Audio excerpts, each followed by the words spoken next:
Darren here, and on today's episode of WoTCAcademy, we're going to be talking about handling lemming trains.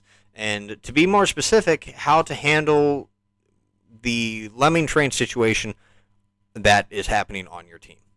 To be frank, there's really only two very obvious options for you to choose from when you have this situation on your team. Of course, there is a third option that I can't really demonstrate all that well because it's very map dependent. But we're just going to jump into the first two options there, and we're going to have some live demonstrations of those as well, even though I'm sure you don't need a live demonstration of the first option, but we have one anyway. That first option is simply going with the lemming train.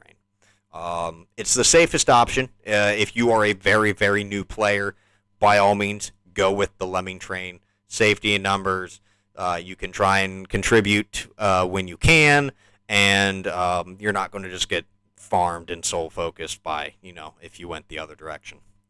The trade-off with this, though, of course, is unless you are a very, very skilled player at this game, you are going to be risking not having a super great performance, especially if you win. That will kind of be reflected in the XP earn that you get, because you will be competing with the horde of teammates that you are with. And if your opponents are in very small groups of like 1 to 3 tanks, I mean, you may be lucky to even get a decent shot worth of damage on an enemy tank before it's destroyed by, your horde of teammates that are with you. So, yeah, the trade-off is safety in numbers for chance of lower performance. The other option, though, is to go the opposite direction of the lemming train and defend the flank that has been abandoned. For new players, this is absolutely suicide. Do not attempt it until you are, you're kind of average, or you at least know what you're doing. If you are a very good player, you don't even need to listen to me. You know what you want to do, you know what you're going to do, and you don't need me to tell you what to do. If you're an average player, though, this decision is kind of a coin toss. If you go the direction opposite of the lemming train, you kind of are, just flipping the RNG dice of, is it going to go well for you, or are you just going to get straight up steamrolled?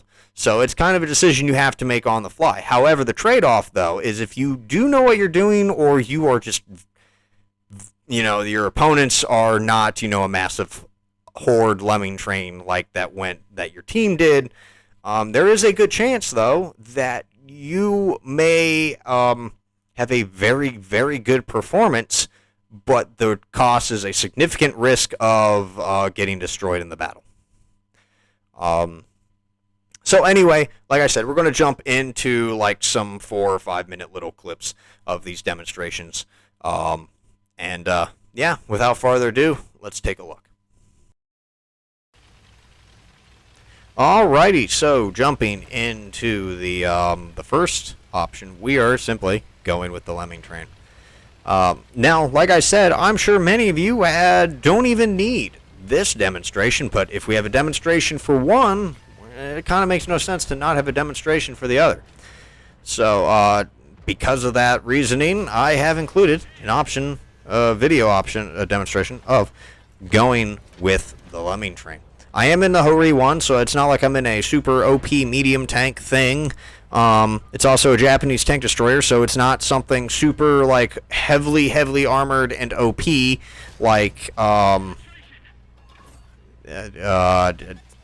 some other tanks. Yes, just nothing obvious comes to mind. And that is not like a Tyrann or AVRE that kind of have like very clear trade-offs. But anyway, you make that correlation. So yeah, I'm in just a Japanese T that has a big gun and some okay-ish armor. We can see here that I am able, of course, to be dealing damage to these tanks. I'm able to help. I'm able to contribute.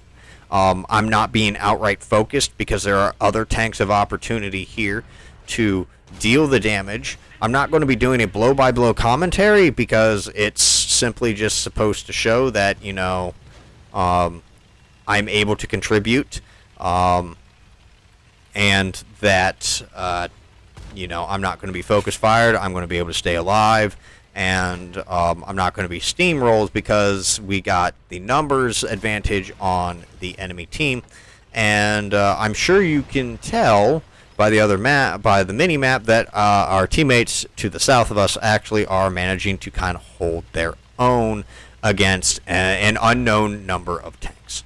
But as we can see here right now, the game is currently 12-5.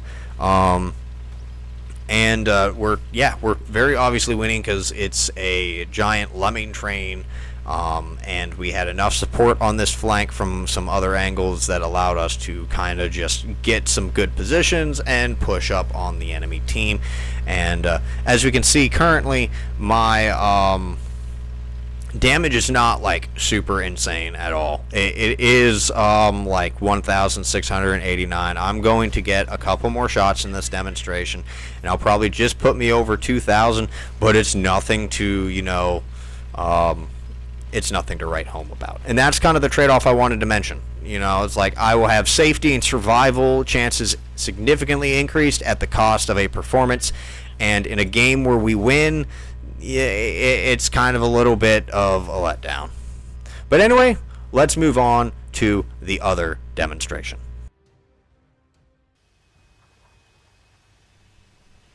Alrighty, so for this clip here, we have Flying Egg to thank for the replay. He is in the T110E4, and he has decided that he is going to go the opposite flank that has been abandoned by the team. Now, of course, here what I am going to be using this replay for, I'm not going to give it a blow-by-blow, as I actually think the overall replay he provided is good enough to be its own separate map awareness video, but I am going to use this section of the replay as a demonstration as to why, going down and trying to hold an abandoned flank is not entirely a bad thing. Again, if you are a very, very good player, you don't need me to tell you what to do. You already know if defending a flank or not is possible, and so on and so forth. You know your situation better than I ever will. If you're an average player, though, it's a little bit of a coin toss of how successful you may be, as there's a lot of factors in play. And, of course, if you are a brand-new player, don't even bother doing this. Do this later when you have quite a few battles under your belt. But by defending a flank, as I said, you have the potential to actually influence the battle itself. And if you are able to hold that flank from the enemy team or the onslaught or the horde that may be coming at you, or whatever number of tanks, then you will have a good performance. And if your team happens to win, then that performance will be reflected in the post-battle results with a good amount of earnings. However, the trade-off with this is the risk that you will be utterly steamrolled by the enemy team. So if for some reason it's just like a clockwise or a counterclockwise team rotation of the Lemming trains just kind of chasing each other's tails, and you just happen to be caught in front of the enemy team's Lemming train, there is a potential that you're just going to get steamrolled, and that just kind of happens with making this decision to go and defend the flank. However, if you, or it's just a platoon of you, and you're coordinated, or the enemy team is just inept at dealing with you, or they're afraid to push, it is quite possible to push, to stop that push and hold off the enemy team, to buy time. The objective most of the time, if you make this call to go and defend the abandoned flank, you are trying to buy time for your enemy team, for your teammates to push their flank and either get to the base or come around behind the enemy team that you're trying to stall and have them help you. And so you can either do this by just kind of standing firm and holding your place if the position is very strong and advantageous to you, or you just do like a delaying action and you just kind of like you shoot some enemy tanks you spot till you get spotted, or the position becomes untenable, and then you abandon that position and you fall back until you're no longer spotted or to another advantageous location, and then you just kind of shoot at enemy tanks until that position becomes untenable, and you just kind of cover the flank of the Lemming train, or cover the rear of the Lemming train as you continuously fall back. So yeah. But that's going to do it for today's video. I'd like to thank you all for watching. If you found this video helpful, hit that thumbs up. And if you want to see more videos like this one, don't forget to subscribe. But until next time, this has been Darren of WoTCAcademy.